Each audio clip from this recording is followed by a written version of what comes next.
मित्रांनो, एक सेकंदही हा व्हिडिओ स्किप करू नका. कारण आज जे भयंकर सत्य आणि जो व्हिडिओ आम्ही पुराव्यानिशी तुमच्यासमोर आणला आहे, त्यानं महाराष्ट्राच्या राजकारणात केवळ भूकंप नाही, तर एक राजकीय सुनामी आणली आहे. थांबा आणि विचार करा.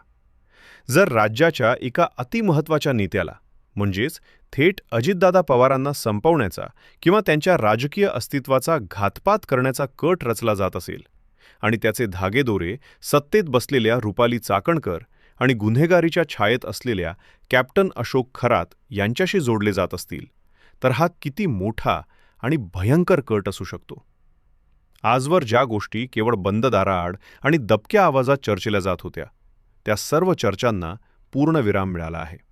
कारण अरे बाप रे बाप, अशी अवस्था निर्माण करणाऱ्या रुपाली चाकणकर आणि कॅप्टन अशोक खरात यांचा तो अत्यंत संशयास्पद आणि धक्कादायक व्हिडिओ अखेर समोर आलाच आहे. या एका व्हिडिओनं संपूर्ण महाराष्ट्राची झोप उडवली असून आता राजकारणातील अनेक बडे मुखवटे गळून पडणार आहेत. आजच्या या विशेष भागात आपण या संपूर्ण षडयंत्राचा, त्यामागच्या कायदेशीर प्रक्रियेचा आणि अजितदादांना वडील या भयंकर संकटाचा अत्यंत सविस्तर आणि लॉजिकल पर्दाफाश करणार आहोत. त्यामुळे शेवटपर्यंत लक्ष देऊ नका. सध्या राजकीय वर्तुळात ज्या व्हिडिओची सर्वाधिक दहशत निर्माण झाली आहे, तो व्हिडिओ सामान्य नाही. हा व्हिडिओ म्हणजे एक असा भक्कम पुरावा आहे, ज्यानं तपास यंत्रणांच्या हाती आयते कोलीत दिले आहे. या व्हिडिओमध्ये रुपाली चाकणकर आणि कॅप्टन अशोक खरात हे ज्या संशयास्पद परिस्थितीत आणि ज्या गंभीर हावभावातून दिसत आहेत, ते पाहता हा केवळ योगायोग किंवा सामान्य भेट असूच शकत नाही. हे कोणत्याही सामान्य माणसालाही सहज समजेल. कायद्याच्या भाषेत सांगायचे तर जेव्हा एखादा मोठा गुन्हेगारी कट रचला जातो, तेव्हा त्या कटाची माहिती असणं, ती माहिती दडवून ठेवणं किंवा मुख्य आरोपीला प्रत्यक्ष वा अप्रत्यक्ष मदत करणं, हे सर्व भारतीय दंडसंहितेच्या कलम 21 बनवणार. गुन्हेगारी षडयंत्राचा क्रिमिनल भाग मानले जाते. आतापर्यंत स्वतःला या प्रकरणापासून 4 हात लांब ठेवणाऱ्या रुपाली चाकणकर यांच्यासाठी हा व्हिडिओ म्हणजे गळ्याचा फास ठरला आहे. या पुराव्यामुळे आता त्यांची केवळ साधी चौकशी होणार नाही, तर या संपूर्ण भयंकर प्रकरणात रुपाली चाकणकर आता थेट कॅप्टन खरात यांच्यासह आरोपी होण्याच्या उंबरठ्यावर येऊन ठेपले आहेत. एखाद्या मोठ्या पदावर असलेल्या नेत्यावर जेव्हा आरोपी म्हणून गुन्हेगारी कटात सामील असल्याचा ठपका ठेवला जातो, तेव्हा त्यांचे राजकीय करिअर तर उद्ध्वस्त होतेच, पण त्यांना कायदेशीर कोठडीची हवा खावी लागते. दुसरीकडे या संपूर्ण कटाचा मुख्य सूत्रधार मानला जाणारा कॅप्टन अशोक खरात याच्यासाठी आता परतीचे सर्व मार्ग कायमचे बंद झाले आहेत. कॅप्टन खरात यांचे पाय आता या दलदलीत इतके खोलवर रुतले आहेत की जगातील कोणताही मोठा वकील त्यांना यातून बाहेर काढू शकणार नाही. ज्या दर्जाचे पुरावे, जे साक्षीदार आणि आता जो व्हिडिओ समोर आला आहे, तो पाहता खरात यांच्यावर लागलेले आरोप हे केवळ भ्रष्टाचाराचे किंवा फसवणुकीचे नाही, तर ते एका मोठ्या राजकीय आणि जीवघेण्या घातपाताचे आहेत. अशा अत्यंत गंभीर आणि देशद्रोहाच्या पातळीवर जाणाऱ्या गुन्ह्यांमध्ये कायद्यानुसार कोणतीही सूट मिळत नाही. तपासाची दिशा आणि समोर येणारे पुरावे हे स्पष्टपणे संकेत देत आहेत की कॅप्टन खरात यांच्यावर आता थेट जन्मठेपेची टाकलेली तलवार आहे. त्यांच्या भोवती कायद्याचा फास आता इतका घट्ट आवळला गेला आहे की त्यांची रवानगी आता थेट कायमस्वरूपी गजाआड होणार हे जवळपास निश्चित झाले आहे. एका कॅप्टन पदावर असलेल्या व्यक्तीने पैशांच्या आणि सत्तेच्या लालसेपोटी असा भयंकर कट रचावा, ही महाराष्ट्रासाठी अत्यंत लाजिरवाणी आणि संतापजनक बाब आहे. या सर्व प्रकरणाला सर्वात मोठी आणि आक्रमक फोडणी दिली ती ठाकरे गटाच्या फायर ब्रँड नेत्या सुषमा अंधारे यांनी. ज्या क्षणी हा व्हिडिओ समोर आला आणि सत्ताधारी गटात भयाण शांतता पसरली, त्याच क्षणी सुषमा अंधारे यांनी एक अत्यंत स्फोटक अशी पत्रकार परिषद घेतली. सुषमा अंधारे यांनी या पत्रकार परिषदेत केवळ हवेत गोळीबार केला नाही, तर त्यांनी एका अत्यंत अभ्यासू पत्रकारसारखी आणि कायदेतज्ञसारखी या प्रकरणाची चीरफाड केली. त्यांनी मांडलेले मुद्दे इतके लॉजिकल आणि टोकदार होते की त्यामुळे रुपाली चाकणकर पूर्णपणे अडचणीत आल्या आहेत. सुषमा अंधारे यांनी थेट सवाल विचारला की जर चाकणकर यांचा या घटनेशी काहीही संबंध नाही तर कॅप्टन खरात यांच्यासोबतच्या त्या रहस्यमय बैठकीचे सत्य काय आहे? तो व्हिडिओ नेमका कोणत्या वेळचा आहे आणि त्यात कोणत्या भयंकर कटाची ब्लूप्रिंट टाकली जात होती? अंधारे यांच्या या एका आक्रमक आणि पुराव्यानिशी घेतलेल्या प्रतिक्रियेमुळे सत्ताधाऱ्यांचे धाबे दणाणले आहे. या पत्रकार परिषदेने केवळ राजकीय आरोपच केले नाहीत, तर तपास यंत्रणांवर या अंगाने कसून चौकशी करण्याचा एक प्रचंड मोठा कायदेशीर दबाव निर्माण केला आहे. परंतु मित्रांनो, या संपूर्ण कथेचा सर्वात भयंकर आणि थरकाप उडवणारा क्लायमॅक्स तर आता सुरू होतो. हा सर्व खटाटोप, हे गुप्त व्हिडिओ, या संशयास्पद बैठका आणि कॅप्टन खरातसारख्या गुन्हेगारी प्रवृत्तीच्या माणसाचा वापर नेमका कशासाठी केला जात होता? तर याचे अत्यंत धक्कादायक उत्तर आता समोर येत आहे. आणि ते म्हणजे राज्याचे उपमुख्यमंत्री अजितदादा पवार यांच्या विरोधात रचला गेलेला एक महाभयंकर कट. अजितदादासारख्या एका प्रबळ, वजनदार आणि आक्रमक नेत्याला राजकीय आणि शारीरिकदृष्ट्या संपवण्यासाठी किंवा त्यांचा मोठा घातपात करण्यासाठी जो कट गेले कित्येक महिने शिजत होता, त्याचे थेट धागेदोरे आता रुपाली चाकणकर आणि आरोपी कॅप्टन खरात यांच्या दिशेने वळण्याची दाट शक्यता निर्माण झाली आहे. राजकारणात कोणाला संपवण्यासाठी थेट हत्यारांचा वापर करण्यापेक्षा असे अदृश्य आणि गुंतागुंतीचे कट रचले जातात, ज्याचा सुगावा कोणालाही लागत नाही. पण आज या व्हिडिओच्या रूपाने निसर्गानेच हा कट उधळून लावला आहे.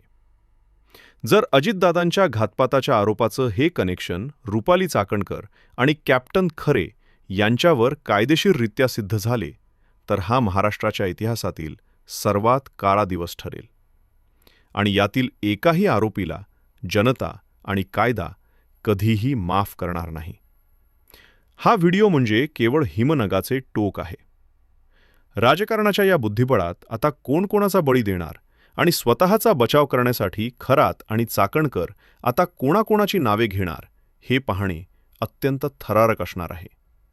कारण जसा जसा वेळ पुढे सरकत आहे, तसे या प्रकरणातील धागेदोरे अधिकच भयंकर आणि गुंतागुंतीचे होत चालले आहे. आतापर्यंत आपण पाहिलं की तो व्हिडिओ समोर आल्यानंतर रुपाली चाकणकर आणि कॅप्टन अशोक खरे यांच्या भोवती कायद्याचा फास कसा आवळला गेला आहे. पण खरा राजकीय आणि कायदेशीर भूकंप तर आता सुरू झाला आहे. कारण या संपूर्ण प्रकरणाची दखल आता राज्याच्या सर्वोच्च पातळीवर घेतली गेली आहे. जेव्हा एखाद्या राज्याच्या उपमुख्यमंत्र्यांवर म्हणजेच अजितदादा पवारांवर घातपाताचा कट रचला जातो आणि त्यात सत्तेतील काही लोकांची नावं संशयाच्या भोवऱ्यात येतात, तेव्हा राज्याचे गृह खाते शांत बसू शकत नाही. याच वाढत्या दबावामुळे आणि पुराव्यांच्या ओझ्यामुळे आज राजकारणात असे 2 मोठे स्फोट झाले आहेत, ज्याने संपूर्ण महाराष्ट्राची झोप उडवली आहे. होय मित्रांनो, आपण बोलतोय आज लागोपाठ झालेल्या 2 अतिशय महत्त्वपूर्ण आणि स्फोटक पत्रकार परिषदबद्दल. एकीकडे ठाकरे गटाच्या रणरागिणी सुषमा अंधारे यांनी पुन्हा एकदा अत्यंत आक्रमक पवित्रा घेत संपूर्ण सरकारला धारेवर धरले आहे. तर दुसरीकडे राज्याचे उपमुख्यमंत्री आणि गृहमंत्री देवेंद्र फडणवीस यांनी स्वतः कॅमेऱ्यासमोर येऊन या संपूर्ण प्रकरणावर एक अतिशय मोठा आणि कठोर निर्णय घेण्याची घोषणा करावी लागली आहे. या दोन्ही पत्रकार परिषदांमध्ये नेमके काय घडले आणि तो मोठा निर्णय कोणता असणार आहे, ज्याने रुपाली चाकणकर आणि कॅप्टन खरात यांचे भवितव्य कायमचे सील होणार आहे, हे आपण आता अत्यंत सविस्तर आणि लॉजिकल पद्धतीने समजून घेणार आहोत. सुरुवात करूया सुषमा अंधारे यांच्या त्या वादळी पत्रकार परिषदेपासून. जेव्हा तो संशयास्पद व्हिडिओ संपूर्ण महाराष्ट्राच्या मोबाईल स्क्रीनवर व्हायरल झाला, तेव्हा सत्ताधारी गोटात एक अस्वस्थ करणारी शांतता पसरली होती. पण ही शांतता भंग केली ती सुषमा अंधारे यांच्या एका तडाखेबंद पत्रकार परिषदेतून. मित्रांनो, ही पत्रकार परिषद केवळ राजकीय आरोप प्रत्यारोपांची नव्हती, तर ती एका अत्यंत अभ्यासू कायदेशीर विश्लेषणाची होती. सुषमा अंधारे यांनी माध्यमांसमोर येताना हातात कागदपत्रांचा एक मोठा गठ्ठा आणला होता. त्यांनी अत्यंत आक्रमक शैलीत आणि पुराव्यांची जोड देत रुपाली चाकणकर यांच्यावर थेट हल्ला चढवला. जर कॅप्टन अशोक खरात यांच्यासारख्या गुन्हेगारी पार्श्वभूमीच्या व्यक्तीसोबत तुमचा कोणताही संबंध नव्हता, तर त्या व्हिडिओमध्ये दिसणारी तुमची देहबोली आणि तुमचे ते गुप्त संभाषण काय दर्शवते? हा सवाल त्यांनी थेट राज्याच्या गृहमंत्र्यांना उद्देशून विचारला. सुषमा अंधारे यांनी भारतीय दंड संहितेच्या अनेक कलमांचा दाखला देत हे सिद्ध करण्याचा प्रयत्न केला की हे प्रकरण केवळ एका भेटीपुरते मर्यादित नाही. तर हा अजितदादा पवारांच्या विरोधात रचलेला एक अत्यंत सुनियोजित आणि भयानक कट आहे. त्यांनी अत्यंत लॉजिकल मुद्दा मांडला की जेव्हा एखादा घातपाताचा कट रचला जातो तेव्हा त्यात प्रत्यक्ष हत्यार चालवणारा जितका गुन्हेगार असतो तितकाच त्या कटाची माहिती असणारा आणि त्याला मूकसंमती देणारा व्यक्तीही कायद्याच्या नजरेत सहआरोपी असतो. अंधारे यांच्या या विधानामुळे रुपाली चाकणकर यांच्या अडचणीत 10 पटींनी वाढ झाली आहे. त्यांनी तपास यंत्रणांच्या कार्यक्षमतेवर प्रश्नचिन्ह निर्माण केले आणि विचारले की इतका मोठा पुरावा समोर येऊनही अद्याप अटकेची कारवाई का झाली नाही? कोणाला वाचवण्याचा प्रयत्न सुरू आहे? सुषमा अंधारे यांच्या या तिखट आणि थेट प्रश्नांनी संपूर्ण राज्याच्या राजकारणात अक्षरशः आग लावली आहे. सुषमा अंधारे यांच्या या स्फोटक आरोपानंतर आणि जनतेमध्ये वाढत चाललेला संताप पाहता अखेर राज्याचे गृहमंत्री देवेंद्र फडणवीस यांना स्वतः मैदानात उतरावे लागले. मित्रांनो, देवेंद्र फडणवीस यांची आजची पत्रकार परिषद ही महाराष्ट्राच्या राजकीय इतिहासातील एक अत्यंत महत्त्वाची घटना मानली जाईल.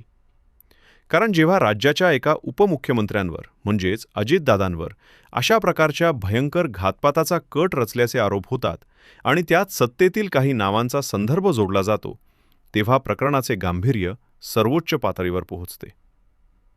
देवेंद्र फडणवीस यांनी अत्यंत गंभीर आणि कठोर चेहऱ्याने माध्यमांशी संवाद साधला.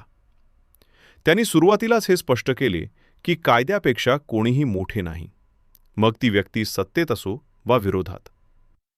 फडणवीस यांनी त्या व्हायरल व्हिडिओची अत्यंत गंभीर दखल घेतल्याचे स्पष्ट केले. त्यांनी अत्यंत लॉजिकल आणि व्यावसायिक भाषेत सांगितले की पोलिसांनी तपास यंत्रणा या व्हिडिओची फॉरेन्सिक आणि तांत्रिक तपासणी करत आहेत. कॅप्टन अशोक खरात यांच्या मागील सर्व हालचाली, त्यांचे कॉल रेकॉर्ड आणि रुपाली चाकणकर यांच्यासोबतच्या त्यांच्या कथित भेटीची संपूर्ण सखोल चौकशी करण्याचे आदेश देण्यात आले आहेत.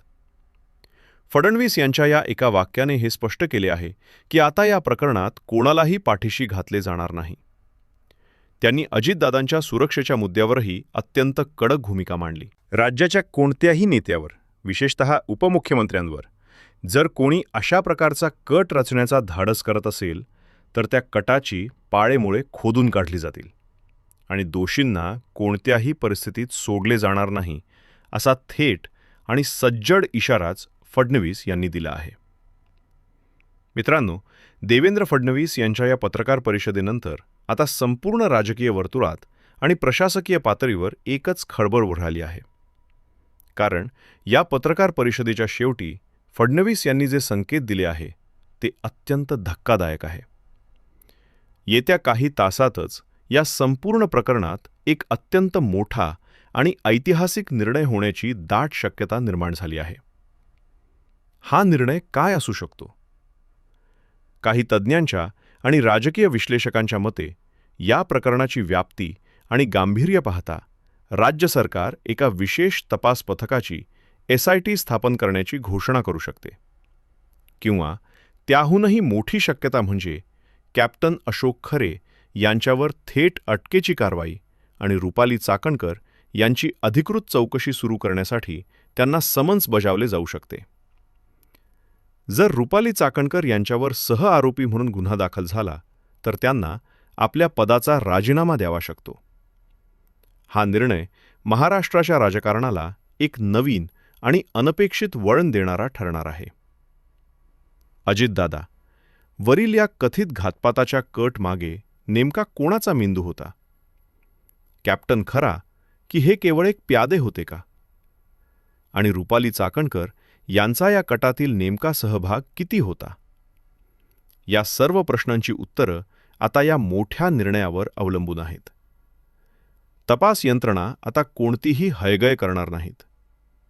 कायद्याचा बडगा आता उगारला गेला आहे आणि कारवाईची चक्र अत्यंत वेगाने फिरू लागले आहेत.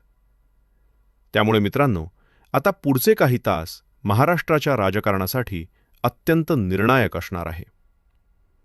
तो व्हिडिओ केवळ एक सुरुवात होती, पण आता सुषमा अंधारे यांचे आरोप आणि देवेंद्र फडणवीस यांनी दिलेले कारवाईचे थेट आदेश यामुळे या प्रकरणाने एक अत्यंत भयानक आणि वेगवान वळण घेतले आहे. आपण अशा एका वळणावर उभे आहोत जिथे कोणत्याही क्षणी अटकेची मोठी बातमी धडकू शकते. राजकारणात कधीही काहीही घडू शकते हे आपण ऐकले होते, पण सत्तेच्या लालसेपोटी आणि राजकीय वैमनस्यातून इतके खालच्या पातळीवरचे गुन्हेगारी कट रचले जाऊ शकतात हे आज पुराव्यानिशी समोर येत आहे. अजितदादासारख्या नेत्याला संपवण्याचा हा कट आता पूर्णपणे उघडा पडलाय. आता फक्त पाहायचंय की तो मोठा निर्णय नेमका कधी जाहीर होतो आणि कायद्याच्या त्यातून वाचण्यासाठी आरोपी आता कोणती नवी खेळी खेळतात. या संपूर्ण प्रकरणावर आमची अत्यंत बारीक आणि तीक्ष्ण नजर आहे. तपास यंत्रणांचा प्रत्येक अहवाल, प्रत्येक राजकीय प्रतिक्रिया आणि कायद्याच्या प्रत्येक कलमाचे अत्यंत लॉजिकल आणि सविस्तर विश्लेषण आम्ही तुमच्यापर्यंत सर्वात आधी पोहोचवत आहोत. राजकारणातील या अतिशय गंभीर आणि थरारक नाट्याबद्दल तुम्हाला काय वाटते? देवेंद्र फडणवीस यांनी सांगितल्याप्रमाणे खरोखरच कठोर कारवाई होईल का? आणि रुपाली चाकणकर यातून स्वतःची निर्दोष मुक्तता करू शकतील का? तुमचे अत्यंत महत्त्वाचे मत आणि तुमचे लॉजिकल विचार खाली कमेंट बॉक्समध्ये नक्की मांडा. आणि हो, या महाभयंकर कटाचे प्रत्येक अपडेट्स सर्वात आधी मिळवण्यासाठी आपल्या चॅनलशी जोडलेले रहा. सत्य लपून राहणार नाही आणि आम्ही ते तुमच्यासमोर आणल्याशिवाय गप्प बसणार नाही. धन्यवाद.